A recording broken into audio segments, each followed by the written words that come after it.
Are these the feet? Does it look like a certain logo that you may recognize? You know what? I'm just going to say Umbrella. Wait a second. Umbrella Corps is behind what's happening in this village?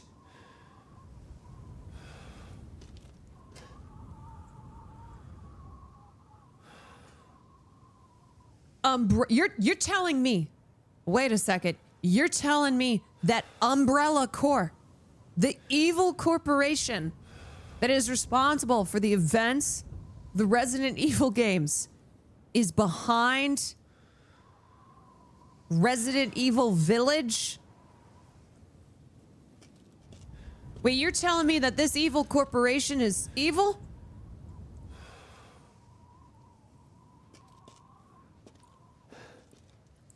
God. Not like this.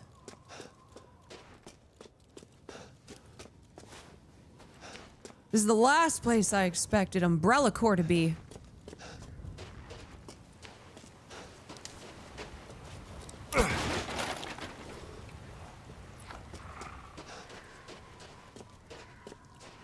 Tell me you found this fork in the kitchen?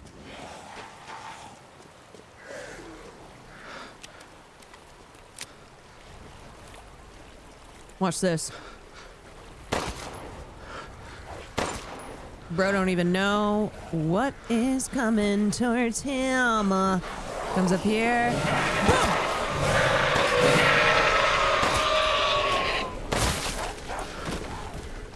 Ain't no stopping us now.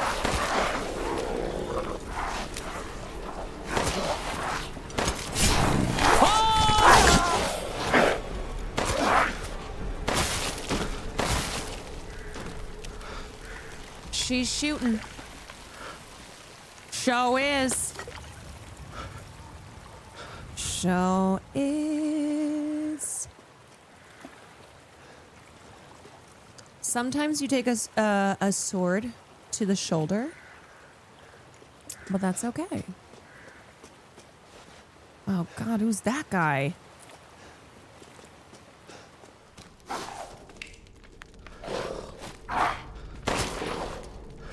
Oops. Oh, my bad. My bad. Sometimes you miss more shots than you actually get.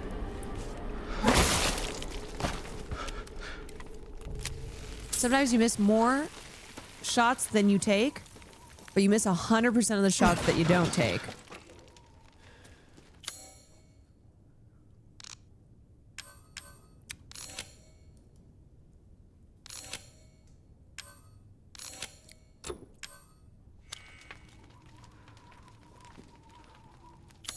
We let them have a little taste.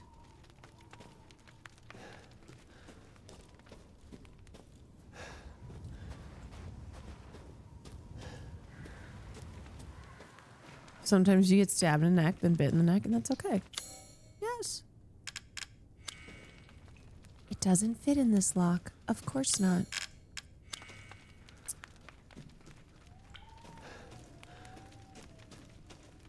Do you think Joe Rogan in this universe would be selling Umbrella supplements? You know, the last guy I just killed, that was Joe Rogan. But otherwise, yes.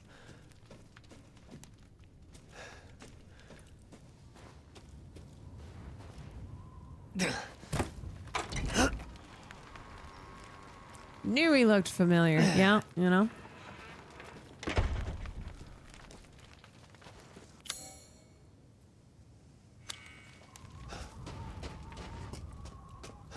Wait, I'm sorry. Is this where I just fucking came from?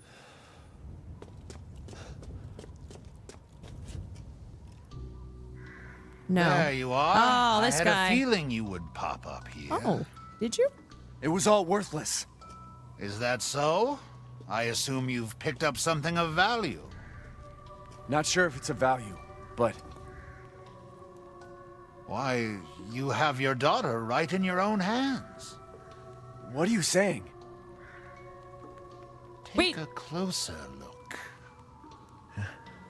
Is that Rose in there?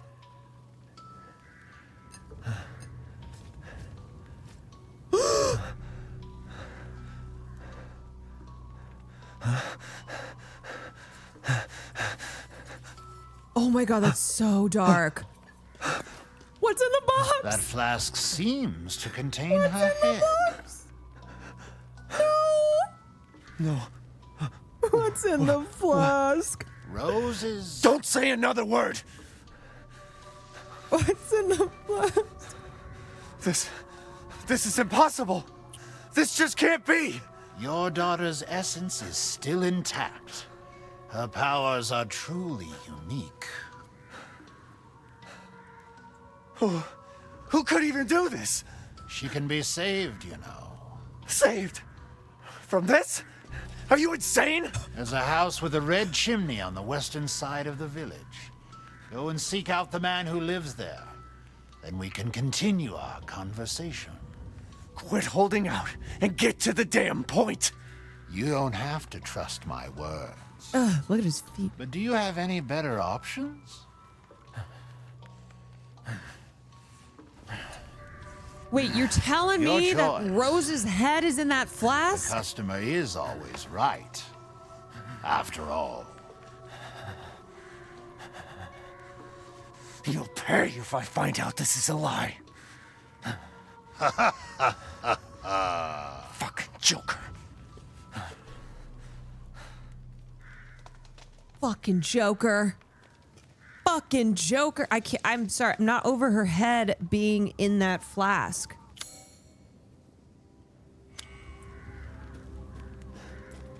Welcome, Ethan.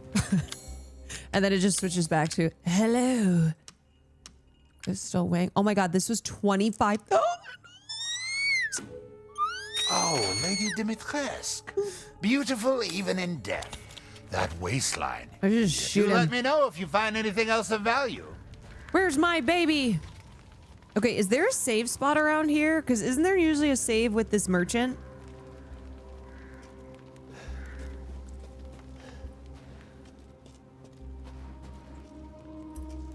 Right next to him. Oh, right here. Right here, right here. Okay.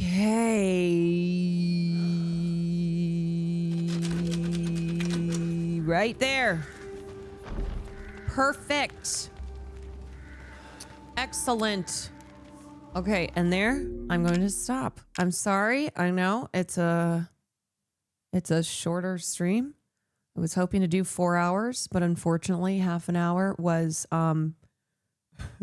me being live to no one. But still made it. We still made it. We still did it. What a wacky little stream we just had. What a wacky little stream. Say happy birthday to Sam for us. I absolutely will. Absolutely. I will see you all tomorrow. You beat one of the most entertaining dungeons. Wait, the castle? The castle was so fun. I'm going to miss the castle. I'm going to miss the castle. What? This was the most dramatic shit ever. What? So we find. Oh, the drama. My neck still hurts from that. Okay, y'all. So Sunday dinner and a movie is actually going to be Sunday breakfast and a movie. So it'll be a nice, cozy morning, afternoon, depending on where you are. So I'll see you tomorrow. Mimosas and a movie. Maybe. I feel like I drank plenty last night. But I will be, yeah, I'm planning to try and aim for around 9 o'clock. 9 o'clock. 9 o'clock. Give or take. So, I'll see you then. Thanks for joining me tonight. Have a wonderful rest of your time until I see you next. Sending you over to Will. Peace out, y'all. Much love. Until next time.